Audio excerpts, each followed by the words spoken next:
Нур пресстин жаңылыктар түрмөгү саламатсыздарбы? Бишкектеги балабакчалардын биринде балдарга курт кошулган ботко берилгени боюнча видео тарады. Ал номер 173 муниципалдык балабакча экени айтылууда. Мэрия комиссия түзүлүп иликтөө иштери башталганын билдирди. Каша жебеле кола макулбу?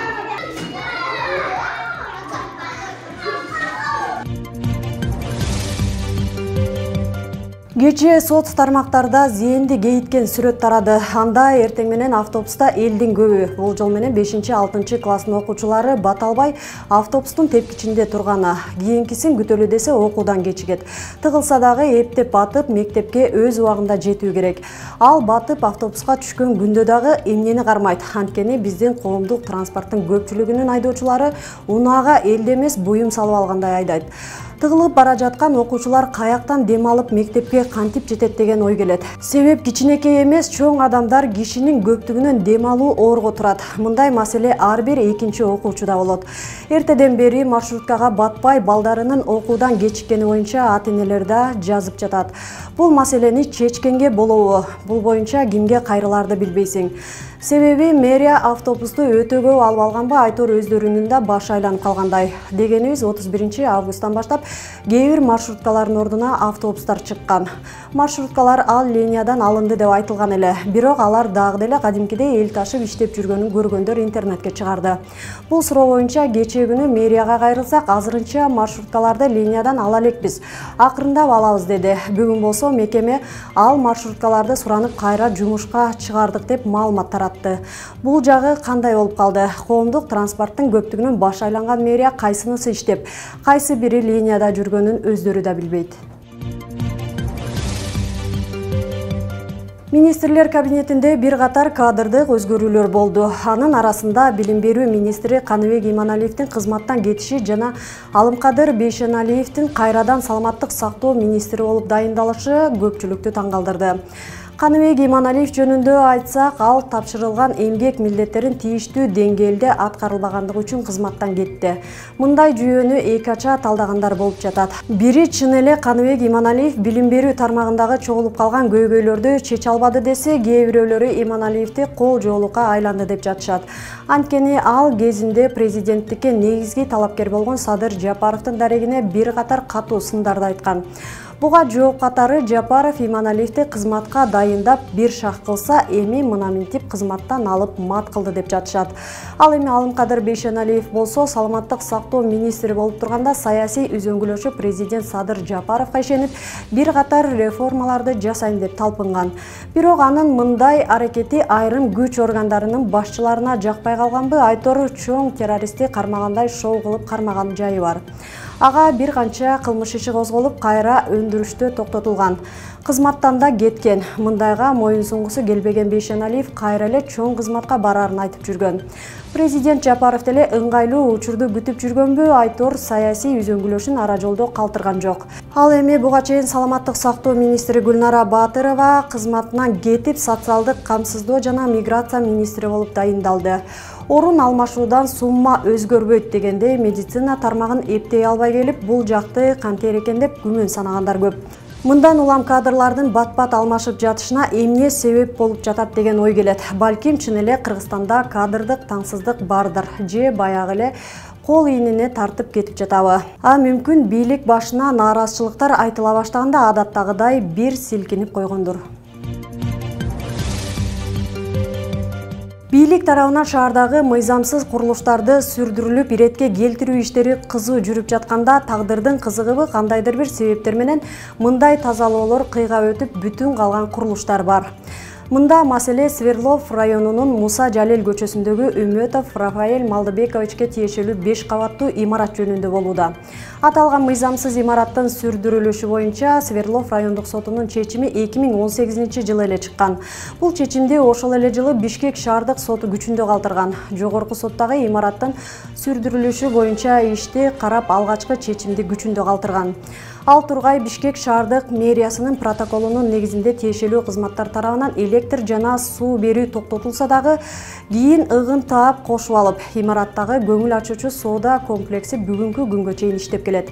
3 катар соттун чечимине карабай 3 жылдан бери өз жашоосун тиешелүү нукта байма-бай улантып келе жаткан имаратка мыйзамдын күчү өтпөдүбү?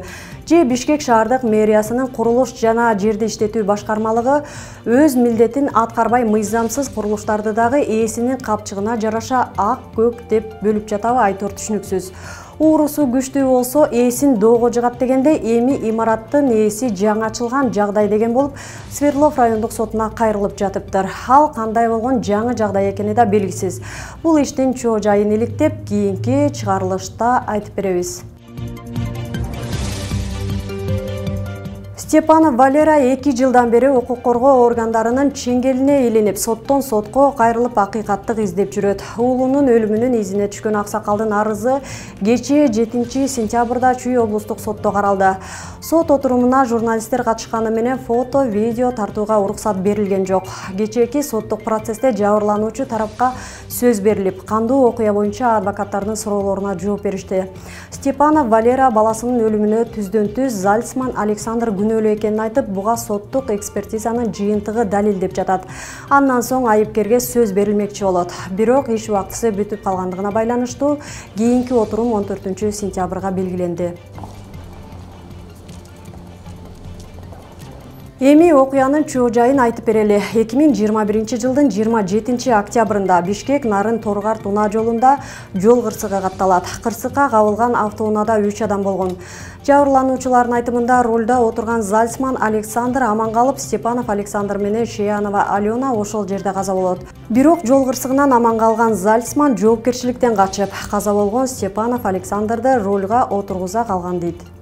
Все эти биоматериалы моего сына они перекидывают на место водителя, а о том, что биоматериалы именно Зальцмана Александра находятся на подушке безопасности на рулевом колесе, на потолочной подушке безопасности слева, они все это умалчивают. Также умалчивают, что у него 2 ребра сломаны, повреждения грудной клетки есть.